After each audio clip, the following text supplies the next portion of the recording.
ta upu e wha se fulu. O upu wha ama whanawhana I tangata o le atua. I au tau wha ama whanawhana. I nā wha ama whanawhana tu ia au tau I la unuu. Ua feta lai mai ailo au tau atua. I au tau wha ama tala loto ia Yerusalema. Ma au tau ala langa ia te ia. Ua I wana polo na tinga. Ua tau iala na mi o le tonu. A wawana maua whaalua mai le limo Jehova. Le taui ona o ana ngasala uma. O le leo le ua alanga I le vau.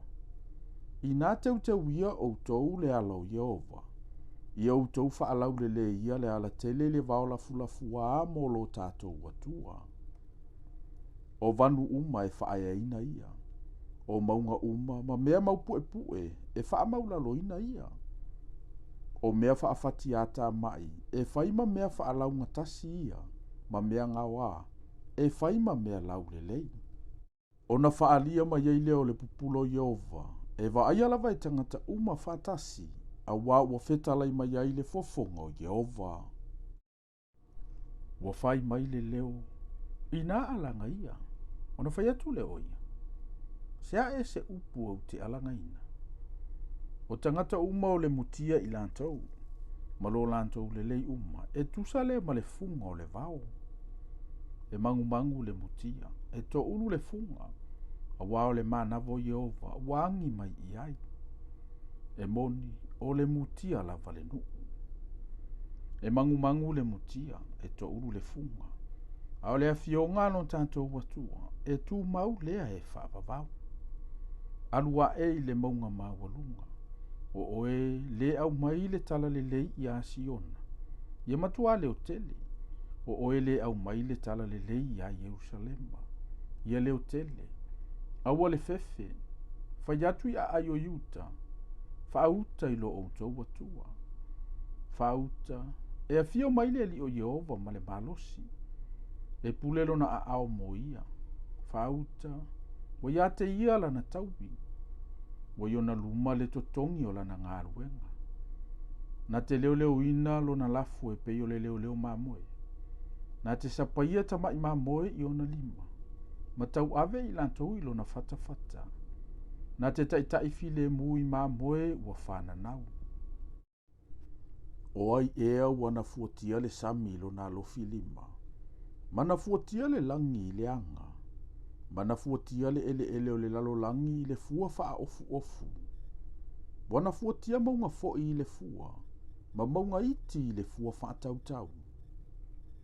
O ai ea ua fuatia le anta mai o Jehova.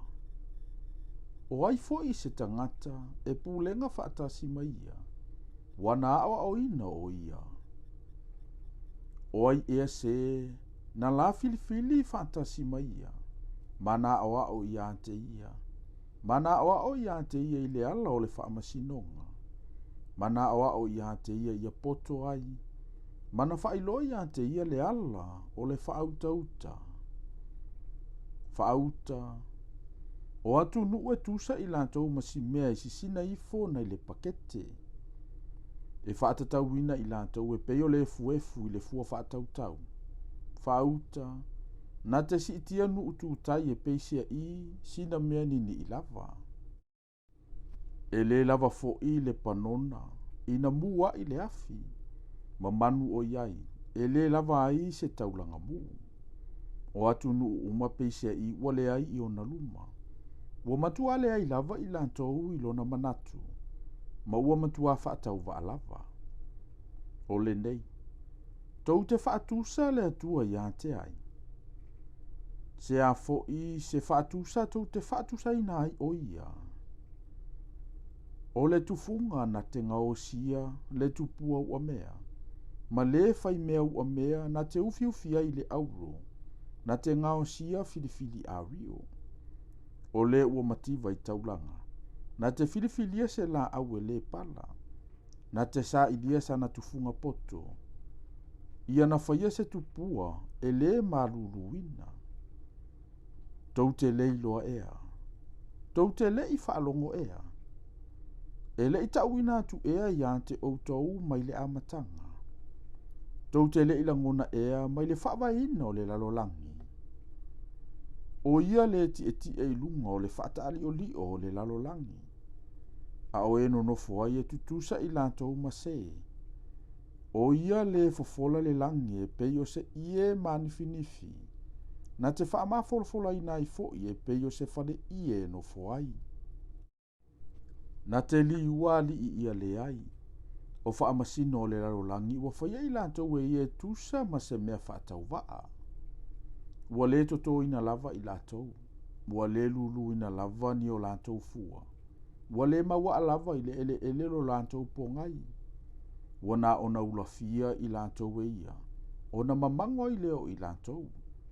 E avea fo i lea whae pe o le tāngutu ngutu o saito. O le nei. Po ai e atou te whaatusa i ai au. Po ai fo i ma te tutusa. Ua feta lai mai ai le pa ia. Se i te pā e ilunga, mautou wā ai. Po ai ea wana whaia nei mea. Na te taitaina mai a lātou au ua whaitawina. Na te wala au i ante i lātou umai o lātou ingoa. Ona o le tele o lona malosi ma lona mana tele. E le aiso o lātou e le iloa. Iako poe. Se ale mea e te whaia ne ai. I saura e lue. Se ale mea e te whapea ai. Ua lilolo uala ia Jehova.